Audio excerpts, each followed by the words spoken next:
Seguimos aquí en EMOL TV. En esta oportunidad vamos a hablar del cohecho y del escenario en que está actualmente nuestro país. Para abordar esta temática estamos junto a María Jaraquemada. Ella es directora de incidencia de espacio público, a quien le damos la bienvenida aquí a EMOL TV. Muchas gracias, María, por estar aquí con nosotros. Hola, muchas gracias. Y también nos acompaña Susana Sierra, directora de Chile Transparente. Susana, muchísimas gracias por estar aquí. Sofía. Muchísimas gracias a ambas por estar acá. Me gustaría partir primero, ¿en qué escenario? Le voy a preguntar a María y de ahí a Susana. Estamos en Chile en este tema del cohecho. Bueno, la verdad es que estamos recién modificando la ley. De hecho, ayer se estuvo hasta las 9 de la noche discutiendo este tema, pero el panorama hoy en día, y tal como lo hemos visto en el caso Penta, la verdad es que no es muy auspicioso. Tenemos leyes que son bastante débiles, que sancionan de manera muy débil el cohecho y que además exigen un estándar probatorio que es muy difícil de lograr. Por eso tenemos casos como el de Penta, donde el fiscal Guerra dice, bueno, no voy a seguir por cohecho porque es muy difícil de demostrarlo a pesar de que hubiera una convicción de que ahí habían esos delitos. Entonces estamos viendo cómo, a pesar de que en Chile tenemos quizás otras leyes que son más fuertes, donde quizás no tenemos casos tan extendidos de corrupción como en otros países de la región, al momento que llegamos de enjuiciarlo, no estamos respondiendo como la ciudadanía esperaría que respondiéramos, y son delitos bastante graves como para dejarlos impunes, la verdad. Susana, ¿cómo ves tú el escenario actual? Bueno, al igual que María, en términos regulatorios estamos bastante débiles. Esperamos que estos temas se puedan trabajar y se puedan solucionar. Pero el lado positivo que uno le puede sacar a todos estos escándalos es que hoy día es un tema ciudadano, es un tema que preocupa a la ciudadanía. Hace unos años atrás estas cosas también pasaban, pero quedaban en unos pocos, y por la misma ley débil tampoco terminaban en sanciones mayores. Pero acá hoy día al menos tenemos una ciudadanía que está preocupada de la corrupción y que también está exigiendo, lo cual esperamos con ojos positivos que pueda repercutir en mejores regulaciones, pero no todo es ley. También es el rol que nos corresponde a cada uno de nosotros, el rol que le corresponde a las empresas de hacer las cosas de buena manera. ¿Cómo creen ustedes finalmente que se puede avanzar en este tema? Porque ahí se ha puesto cierto fuerte en el debate, por ejemplo, aumentar las penas para el delito de cohecho. O sea, yo creo que aumentar las penas es un modo, porque efectivamente nosotros queremos que ciertos delitos que consideramos graves tengan alguna respuesta. Tenemos, por ejemplo, otros delitos como contra la propiedad, con la agenda corta antidelincuencia, donde se han ido aumentando las penas y en estos casos nos hemos quedado atrás. Entonces yo creo que hay que darles la gravedad que tienen, especialmente para nuestra democracia. Y que la ciudadanía también pide. Pero también yo creo que hay otras cosas, como por ejemplo que no se toman tanto en cuenta las inhabilidades. Muchas veces estos delitos traen aparejadas pocas inhabilidades, entonces después tenemos personas que han sido condenadas. Hoy en día tenemos un exalcalde que esté prohibido ser alcalde de por vida, sin embargo es diputado. Tenemos un senador que cuando era alcalde también enfrentó un proceso y enfrentó la suspensión condicional y hoy en día es senador. Entonces yo creo que el tema de las inhabilidades no es menor. Si tenemos personas que han sido corruptas y que ha sido demostrado, bueno, yo creo que no deberíamos de confiarle cargos públicos a esas personas. Susana. Pero también, como dice Susana, todo el tema de compliance y de las empresas y de la ética, yo creo que es bastante relevante y también lo hemos dejado bastante de lado. Susana, tu visión así para avanzar finalmente en este tema. Más allá que aumentar las penas, que es necesario, o sea, vimos ayer, antes de ayer, las formalizaciones de Soquimit y uno dice eran más altas las penas por delitos tributarios que las penas por cohecho, lo cual solamente ver los números ya uno dice bastante poco, pero esto tiene que ir acompañado también de otros mecanismos, como la delación compensada y como hablaba María antes, del tema probatorio. O sea, este tipo de delitos son muy difíciles de probar y si es que están bien hechos, son más difíciles de probar todavía. O sea, efectivamente podemos seguir toda la línea de acuerdo a la ley y terminar haciendo todo perfecto. Hoy día, o sea, si es que lo llevamos al extremo, hay muchos que dicen, bueno, mejor entonces que no se deje nada escrito, dado que el elemento probatorio hoy día han sido los emails. Entonces, va mucho más allá que eso, va cómo tomamos conciencia como sociedad de que todos tenemos un rol en prevenir la corrupción, de que efectivamente se puede hacer algo. Como las mismas empresas, desde los más altos ejecutivos, desde el directorio, desde los gerentes generales, están comprometidas con esto.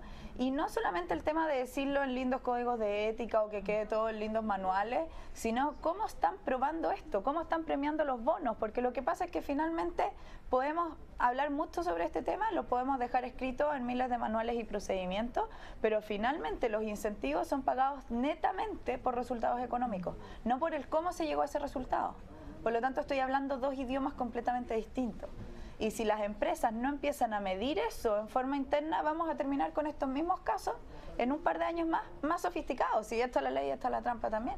Bueno, y como dice Susana, quiero agregar algo, como dice Susana, el tema de la empresa no es menor, porque muchas veces en Chile pasa que se termina como sancionando o culpabilizando a una persona dentro de la empresa y se dice como si esa persona hubiera actuado por su cuenta, claro, que nadie se enteró, que es un poco lo que está pasando con SQM, y la verdad es que en otros países hay sanciones también graves para las empresas. O sea, esas personas, por ejemplo, no pueden participar en licitaciones públicas, por lo tanto SQM no podría tener hoy el acuerdo que tiene con Corfo, y salen del mercado en muchas facetas, además de pagar multas muy altas que también las afectan económicamente. Claro, que van al final, que apuntan a las utilidades. Claro, entonces al final es crear todo un desincentivo sistémico para que esto no ocurra, y como decía Susana, lo de la delación compensada. O sea, el caso Odebrecht demostró que era tan sofisticado que si no hubiera sido por la delación compensada no se hubiera podido detectar este caso. Y afectaba a 12 países. Entonces yo creo que la delación compensada, si no la tomamos en serio, pero esto tiene que ir de la mano de penas altas, porque si yo arriesgo una pena muy baja y no de cárcel, no hay ningún incentivo para que yo me acuse o acuse a otros, porque igual no voy a ir a la cárcel. O sea, ¿sienten ustedes que debería haber finalmente penas de cárcel en casos de corrupción? De todas maneras. Sí. O sea, cuando son solamente penas económicas, yo las puedo incluso poner dentro de un punto de equilibrio, claro, que es lo que pasaba antes con los temas de libre competencia. O sea, yo puedo decir como empresa, bueno, existe una sanción de tanto, por lo tanto, si es que no me pillan en 3 años, se me justifica haberlo hecho. O sea, podemos llegar a eso. Piensa que es lo mismo que nos puede pasar a todos los seres humanos. Para venir para acá, por ejemplo, ya vengo atrasada, sé que si me voy por la vía exclusiva no se puede, pero sé que me van a sacar un parte, no estoy diciendo que lo haya hecho por si acaso, pero uno puede incluso meter el número en su cabeza y decir, perfecto, el parte cuesta tanto, y dado que mi motivación o que tengo que llegar a tiempo, que tengo una autojustificación, estoy dispuesto a pagar la multa que me van a cobrar. Si es que solamente ponemos sanciones económicas, llegamos a eso, porque yo podría decir, bueno, mi incentivo es tan grande por ganar este mercado, por ganar este cliente, que estoy dispuesto incluso a pagar la multa que me van a poner. ¿Qué es lo que hace la cárcel? La cárcel te cambia la psicología de cómo funciona, porque ya voy a pagar con algo que es mucho mayor.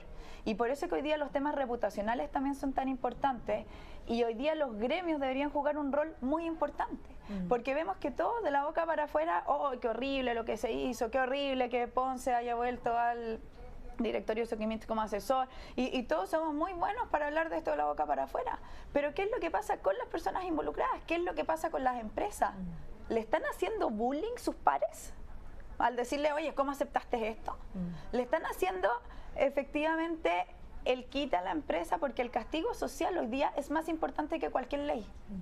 Porque podemos tener leyes, en los temas tributarios habían leyes, pero eran las mismas personas que evadían, que después estaban orgullosos de evadir. Y además siempre se ha puesto el tema de que las multas finalmente para estas empresas tan grandes son muy bajas, o sea, la pueden pagar con facilidad.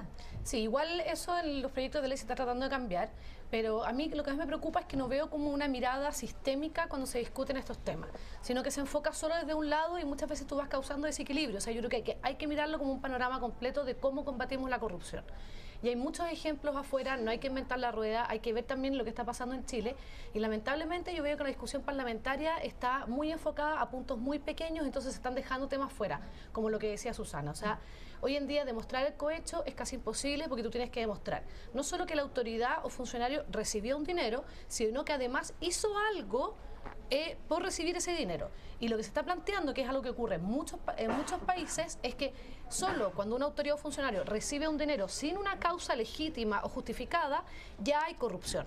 Porque muchas veces tú puedes estar comprando por adelantado a esa persona. Yo todavía no te pido el favor, pero te lo voy a pedir algún día. Nada es gratis en esta vida. Entonces, ¿cómo se justifica que una persona reciba ese dinero? Y ayer se estuvo discutiendo eso en el Congreso y lamentablemente no fue aprobado. Entonces yo creo que hay una mirada quizás no sistémica de esto, y quizás vamos a salir con una ley que va a aumentar algo las penas, pero que definitivamente quizás no va a tener no va a ser suficiente, y va a tener todas las herramientas para combatir la corrupción efectivamente. ¿Cómo ven ustedes la importancia que ha tenido también el rol ciudadano, cierto? Que lo hablaban ustedes por ahí al comienzo de esta entrevista, también el rol que tiene la ciudadanía que hoy opina, ¿cierto?, con fuerza también en las redes sociales de todos estos temas, del caso Penta, del caso CQM, la gente está opinando, también de los casos de colusión que hemos tenido. ¿Cómo lo ven ustedes?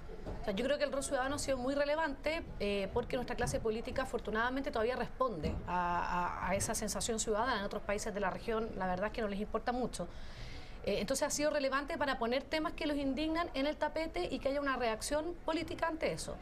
Pero lamentablemente igual afecta a nuestro sistema democrático, porque cuando se ven estas cosas como lo del caso Penta, por ejemplo, o lo que decía Susana de Ponce Lerú como asesor de SQM, hay una decepción tan grande que al final afecta al sistema democrático y después la gente no va a votar, no cree en los políticos, no cree en los partidos. Entonces yo creo que es como un círculo vicioso que debiera convertirse en uno virtuoso, en el sentido de que se respondan a las demandas ciudadanas, de que a la gente no le parece, y yo le encuentro razón, y yo soy una de ellos, no le parece que cierto tipo de delitos, que son los de cuello y corbata, como se le llaman, queden impunes, a diferencia de otros que quizás encuentran menos grave como efecto social, como puede ser piratear un libro, que tiene una pena más alta.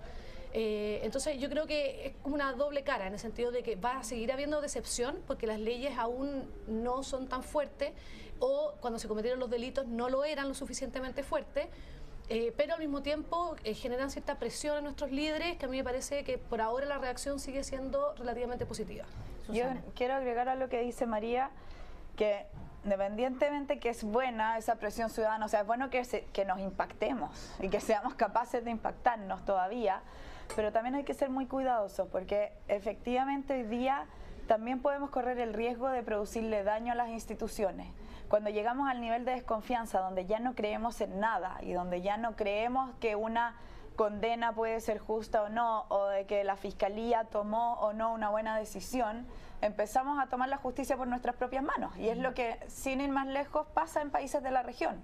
Como yo no le creo a la justicia, entonces ahora yo soy el responsable de tomar el castigo. Como por ejemplo las detenciones ciudadanas, sin ir más lejos, lo que ha pasado, ¿cierto?, acá en el país, que toman detenida a una persona, la misma gente, no llaman a los carabineros, a la gente que habría que llamar. Exacto, entonces, y se puede producir un daño grave a las instituciones y las tenemos que cuidar. O sea, somos un país, si lo comparamos con la región, con las instituciones más fuertes, o sea, todavía creemos en nuestro sistema de justicia y estamos en un punto de inflexión donde si llevamos al extremo, o sea, esto es un péndulo, si lo llevamos al otro extremo, puede ser grave, porque al final si no nos queda nada, ¿qué es lo que va a pasar?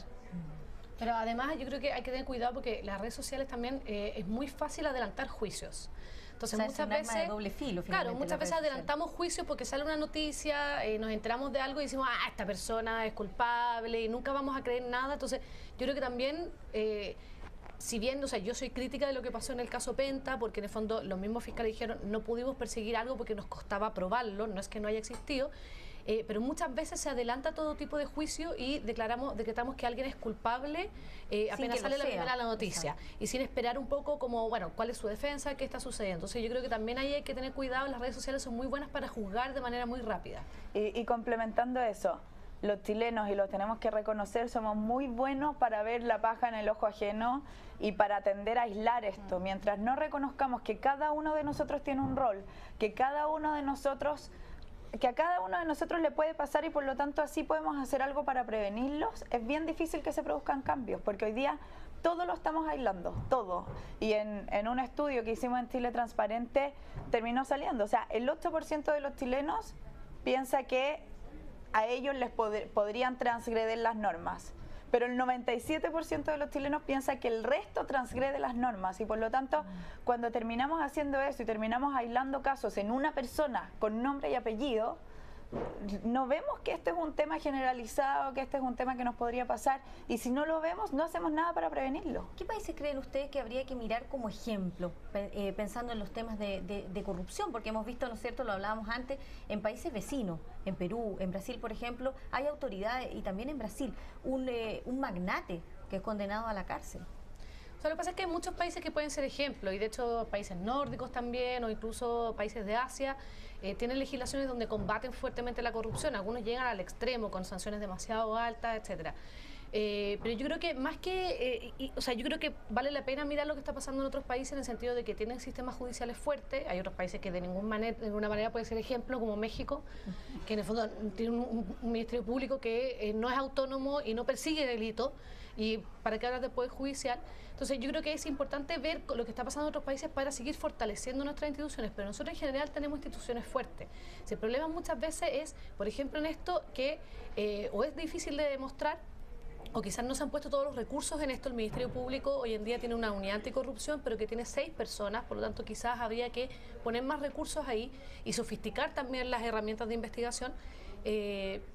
Pero también tiene que ir con el relato de lo que decíamos, o sea, protección de denunciantes, delación compensada. Nosotros también tenemos encuestas donde la gente, si le preguntábamos, si usted supiera de un delito de corrupción, muchas de ellas dicen o lo pondría en redes sociales o le contaría a un amigo, pero muchos de ellos no denunciarían. Entonces, tenemos que también hacer que todos podamos ser partícipes de esto y decir, si sabemos de delitos de corrupción, bueno, denunciarlo.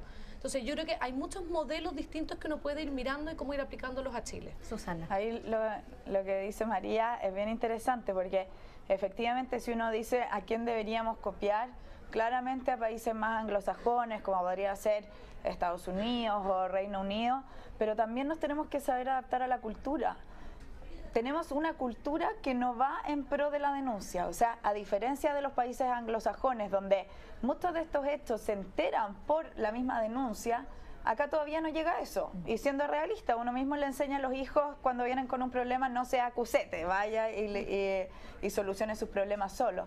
Pero en estos casos tenemos que ser capaces de crear una cultura que a todos nos corresponde hablar si es que vemos que al de al lado le está pasando algo o que esto se está haciendo frente a los ojos.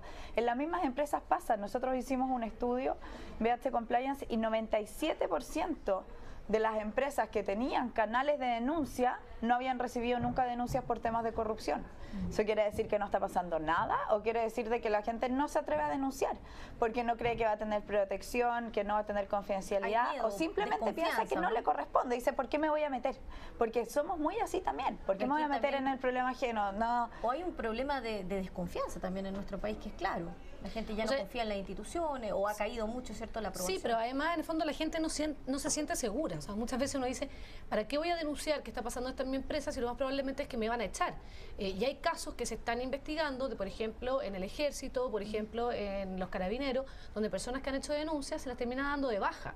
Entonces, ¿cuál es la señal que se da? Entonces, claro, efectivamente uno dice, y es verdad, el tema de no seas acusete, uno dice, bueno, ¿para qué me voy a meter en esto? Mejor que se resuelva solo. Entonces, yo creo que hay temor también. Claro, que hay que ver como ejemplos que han funcionado en otros países, pero ver cómo adaptarlos en Chile. O sea, ¿cómo le das tú la seguridad a esa persona? ¿Qué es lo que necesita esa persona para sentirse segura para poder denunciar? Y por eso mismo, pero complementando eso, si es que no nace desde arriba, si lo llevamos al ámbito de las empresas, desde el directorio, desde los dueños, y si lo llevamos al ámbito del país, desde el presidente hacia abajo, no sirve de nada. Porque yo no me voy a atrever si pienso que al pasar más arriba no lo van a tomar en cuenta. Por lo tanto, es importante que reforcemos eso. Y hoy día, con Chile Transparente y el Ministerio Público, lanzamos una herramienta que se llama ALAC, que es de denuncia ciudadana, porque también muchos dicen, bueno, pero ¿a dónde voy? ¿Qué denuncio? Muchas veces también por desconocimiento, las personas no se atreven a denunciar los hechos que ven. Ahora me gustaría, aprovechando que están aquí con nosotros y ya para ir terminando, me gustaría preguntarle a cada una de ustedes la visión que tienen con respecto a esta carta que fue firmada por algunos políticos chilenos para pedir que el expresidente Lula pueda inscribir su candidatura. ¿Cómo lo ves tú, María? O sea, yo creo que es un tema bastante complejo porque, a ver, yo no me he leído las sentencias ni he visto todas las pruebas, pero no tengo por qué desconfiar del proceso judicial brasileño, donde se ha encarcelado a muchas personas, empresarios muy poderosos, a diferencia de lo que ha sucedido en Chile. Es verdad que quizás faltan muchos otros políticos en los cuales quizás los procesos no han sido tan rápidos y los cuales también han habido pruebas, han habido conversaciones que se han grabado de que pueden estar envueltos en más corrupción. De hecho, hay estudios que dicen que alrededor del 50% de los parlamentarios brasileños tienen alguna causa judicial pendiente. Pero yo no tengo por qué desconfiar de esas instituciones. Y si esas instituciones establecen que una persona sancionada por ese tipo de delitos no puede ser candidato, bueno, a mí me parece que hay que respetarlo. Me parece que no podemos ser livianos con la corrupción de un país de al lado porque políticamente nos parece una figura muy potente y por supuesto que Lula como presidente hizo cosas muy favorables para su país, pero no podemos obviar eso y estar en Chile criticando que nuestro sistema no funciona y que necesitamos penas altas como ocurre en otros países. Entonces yo creo que es un tema muy delicado y no me parece que uno debiera como entrometerse y pedirle a el Poder Judicial de Brasil que en el fondo permita que sea candidato, si al final lo que ellos están haciendo es cumplir las leyes que ellos mismos han impuesto para este tipo de casos que además, insisto, son graves. O sea, y lo que nosotros estamos pidiendo en Chile es eso, es que las personas que hayan sido condenadas por corrupción no puedan después ejercer un cargo público. Allá se da eso, bueno, yo creo que hay que respetarlo. Susana. Complementando, porque estoy de acuerdo con todo lo que dice María, a mí, aparte de sorprenderme, porque incluso son personas que han luchado o que han encabezado también la lucha contra la corrupción acá en el país, y más allá de entrometerse en lo de otro país, uno ve, bueno, ¿y qué va a pasar acá? O sea, acá, como decía María, nosotros estamos peleando porque se aumenten las penas a los delitos de corrupción, porque se aumente todo. Confiemos en la justicia brasilera, pero dado que incluso que la justicia brasilera, que ha demostrado ser implacable, que ha logrado meter presos a personas, o sea, a multimillonarios, desde políticos hasta multimillonarios, y acá, bueno, es la excepción porque es mi amigo o porque representa al partido que a mí me gusta. O sea, entonces, ¿un doble estándar tú lo ves, Susana? Un doble estándar total. ¿Y acá qué va a pasar? O sea, ahora, ¿qué confianza te da que esas mismas personas, porque varios son parlamentarios, el día que tengan que aprobar una ley o que tengan que definir algo, bueno, si es que esto afecta a mi partido o afecta a mi amigo, entonces ahora yo voy a opinar distinto? Si en la corrupción no se trata de temas de amistad, de partidos políticos, de países o de empresas en particulares, la corrupción nos afecta a todos. Y el problema es que acá la tendemos a encasillar, y la excusa perfecta y la autojustificación perfecta, que la hemos escuchado tanto aquí en Chile como en Brasil, como en Perú, en Argentina, es esto es una persecución política. Y tenemos a destacadas personas chilenas haciendo amena esto y diciendo sí, es una persecución política que Lula esté preso. Cuando destituyeron a PPK en Perú, nadie salió a decir no lo deberían destituir. Cuando Ollanta Humala estuvo preso casi un año o tal vez más en Perú con su señora, nadie salió a decir Ollanta Humala no puede estar preso. Entonces, ¿por qué esta persona me cae mejor? ¿Porque tengo más cercanía? ¿Porque comió en mi casa? Entonces, llevémoslo a nivel más bajo, más cotidiano, más ciudadano. Bueno, tiene que ser como mi amigo está condenado, pero bueno, como es mi amigo, entonces todos los otros no tienen razón. No, acá en el fondo tiene que ser la misma ley para todos y tenemos que tener el mismo estándar para todos. No estoy diciendo que dejemos tal vez de ser amigos, pero al menos reprocharle la conducta, no salir a defenderlo. Susana, María, muchas gracias. Muchísimas gracias, con nosotros Sofía. en EMOL TV. Y a ustedes los dejamos invitados a seguir conectados aquí en EMOL TV, informándose a través de EMOL.com.